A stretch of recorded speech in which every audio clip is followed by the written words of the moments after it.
क्या आप भी 40 की उम्र के बाद अपनी मसल्स की ताकत को कम होता हुआ महसूस कर रहे हैं? छोटी छोटी चीज़ें जैसे सीढ़ियाँ चढ़ना या सामान उठाना या लंबा वॉक करना आपको मुश्किल लगने लगा है? अगर हाँ है तो आज की वीडियो में एक नई शुरुआत हो सकती है।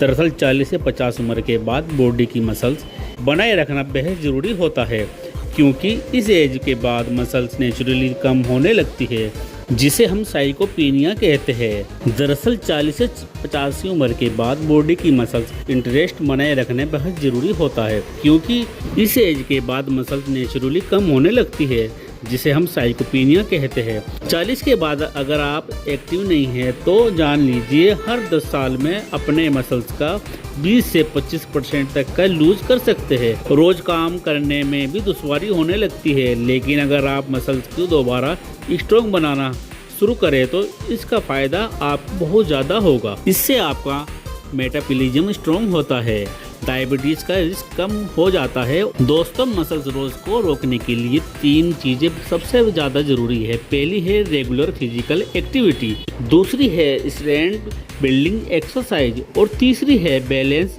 Nutritious diet. चलिए सबसे पहले बात करते हैं डाइट की, मसल्स की। हेल्दी और स्ट्रॉन्ग बनाए रखने के लिए आपको कौन कौन सी चीज़ें खानी चाहिए?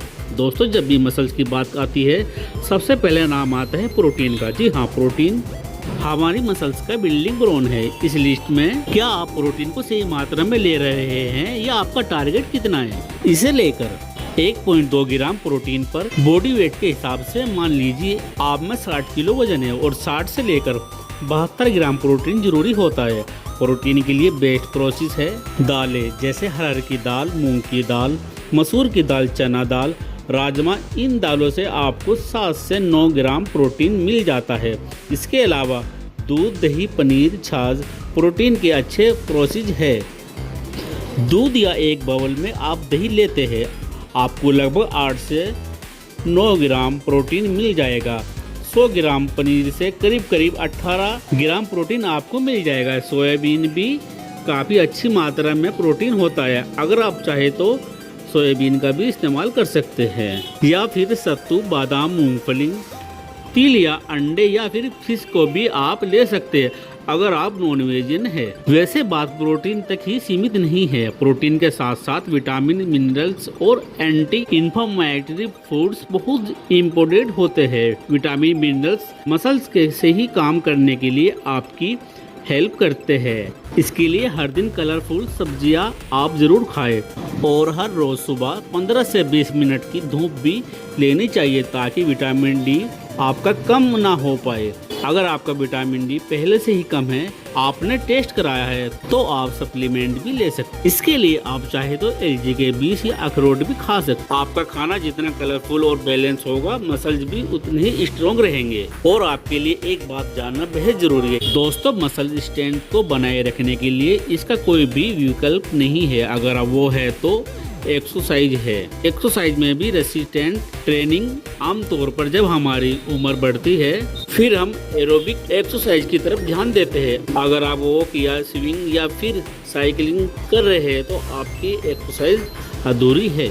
जैसे आप हर वीक हफ्ते में 2 दिन रेसिस्टेंट ट्रेनिंग कर सकते हैं। अगर आप जिम नहीं जाते हैं तो ये घर पर भी कर सकते हैं, जैसे कुर्सी पर बैठना और बिना सहारे लिए उठना और बार बार ये रिपीट करें। इससे क्या होता है, पैर और मसल्स मजबूत होते हैं। और आप दीवार के अगेंस्ट खड़े होकर पुशअप करें। इससे क्या होगा, आपके आर्म्स, चेस्ट मसल्स और शोल्डर भी स्ट्रॉन्ग होंगे।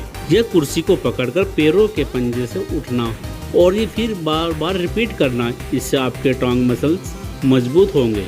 या फिर आप चाहे तो लेट कर या बैठकर पैर उठा सकते हैं। इसे हम लेग लिफ्ट कहते हैं। ये आपकी थाई की मसल्स को एक्टिवेट करता है। इसके अलावा अगर आप थोड़ा ज़्यादा एडवांस होना चाहते हैं तो आप रेजिस्टेंट बैंड को एक्सरसाइज के तौर पर इस्तेमाल कर सकते हैं। रेजिस्टेंट बैंड सस्ती होती है और अलग अलग स्ट्रेंथ में आपको ये मिल जाती है। इससे आप चाहे बाइसेप क्लब शोल्डर प्रोसेस या फिर लेग क्रॉस मोशन भी कर सकते हैं। इंजरी से बचने के लिए हमेशा स्ट्रेंथ एक्सरसाइज करने से पहले वार्म करना जरूरी है, जैसे कि आर्म्स को घुमाना या फिर जॉइंट को घुमाना या मार्च करना वगैरह वगैरह, ताकि आपकी बॉडी गर्म हो जाए और आपको इंजरी ना हो।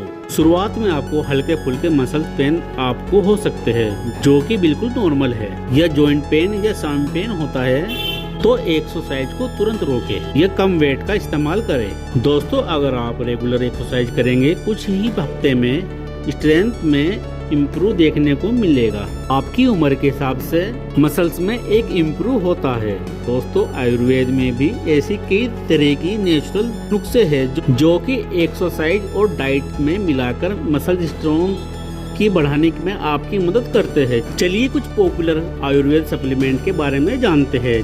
सबसे पहला है अश्वगंधा पाउडर, चूर्ण या कैप्सूल में आपको ये मार्केट में मिल जाएगा। ये रात में आप 1 चम्मच अश्वगंधा पाउडर दूध में मिलाकर ले सकते हैं। अगर आप कैप्सूल लेते हैं उसकी रिक्वायरमेंट के हिसाब से इसको लेना शुरू कर सकते हैं। दूसरा है हल्दी यानी कि टर्मरिक। हल्दी ऐसा प्रोडक्ट है सूजन और स्वेलिंग को कम करता है।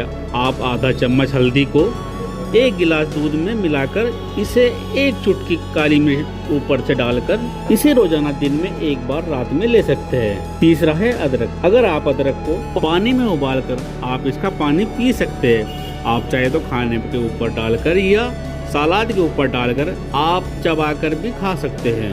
आप चाहे तो इसका जूस या सप्लीमेंट का भी इस्तेमाल कर सकते हैं। चौथा है सहजन। सहजन के पत्ते जिसमें बहुत सारा प्रोटीन होता है। इसके अंदर कैल्शियम, आयरन और कई सारे विटामिन होते हैं। आप चाहे तो सहजन के पत्तों को सब्जी या दाल के अंदर डालकर खाएं, या चाहे तो इसका पाउडर मार्केट में मिलता है। आप चाहे तो पानी में डालकर या दही में डालकर इसको खा सकते हैं। इसमें बहुत ज्यादा विटामिन होते हैं और आपको फायदा देते हैं। पांचवा है मेथी। मेथी के दाने डायबिटीज के लिए बहुत ही फायदेमंद होता है। आप चम्मच में थोड़े से बीज ले ले और पानी में भिगोकर रख दीजिए और सुबह इसका पानी पी लीजिए। आप चाहे तो इसके बीज भी खा सकते हैं। ये 40 के बाद होने वाली दिक्कतों को दूर करता है और आपकी सेहत को मजबूत करता है। उम्मीद है आपको ये वीडियो अच्छी लगी होगी और समझ में आई होगी। अगर आपकी वीडियो अच्छी लगी है तो हमारे चैनल को लाइक सब्सक्राइब कीजिए। धन्यवाद दोस्तों।